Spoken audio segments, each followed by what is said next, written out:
Usikate tamaa kama Eduardo Mendy. Akiwa na miaka 20, Eduardo Mendy, kipa wa zamani wa Chelsea, hakuwa na kazi wala timu ya kuchezea. Kichwani alikuwa na mawazo asijue cha kufanya.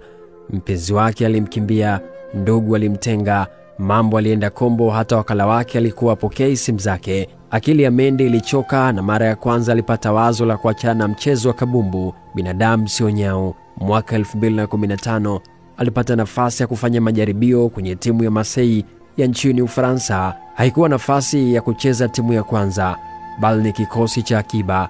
Mendy akajitoa kwa moyo wake wote kuichezea Marseille na kuonyesha uwezo mkubwa mazoezini. Bado jitihada zikotosha, kwani mwaka 2016 alihamia Marseille na kutua ndani ya timu ya daraja la kwanza ya Reims. Mendy alicheza hadi mwaka 2018 Reims alipoisaidia timu hiyo kupanda ligi kuu ya Ufaransa, Ligue 1.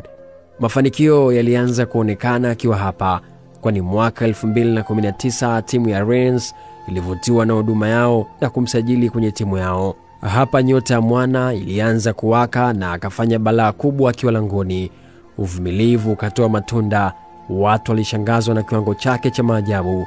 Alidaka penalty, aliokoa michomo yote hatari na kuisaidia Reims kufanikiwa kufuzu ligi ya mabingwa. Katika msimu wake wa kwanza ligi kuu ya Ufaransa alimaliza na clean sheet 9. Nyota ilizidi kuwaka kwa Mendy, kwani mwaka 2020 timu ya Chelsea iliyokuwa inanolewa na Mjerumani Thomas Tuchel ilikuwa inatafuta nyanda, hivyo bahati ikamdondokea na kutua ndani ya matajiri wa London.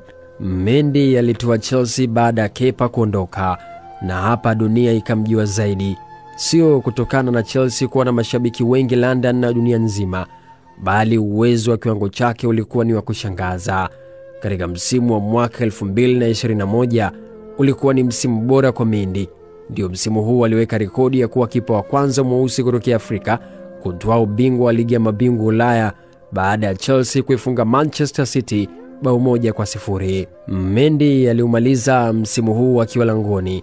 Aliweza pia kutwaa ubingwa wa AFCON na Senegal, UEFA Super Cup na kutangazwa kipa bora wa dunia kupitia tuzo za FIFA. Kutoka mtaani asiye na kazi hadi kutangazwa kipa wa dunia, ilihitaji juhudi kubwa bila kukata tamaa. Hata wewe unaweza kuwa Mendy katika mishe zako. Usikate tamaa. Dunia kila kitu kinawezekana. Mendy alipokuwa na miaka 22 hakuwa na timu, lakini ilipofika miaka 29 alikuwa kipa bora ulimwenguni. Pambana mwanangu. Mimi ni Steve Champion.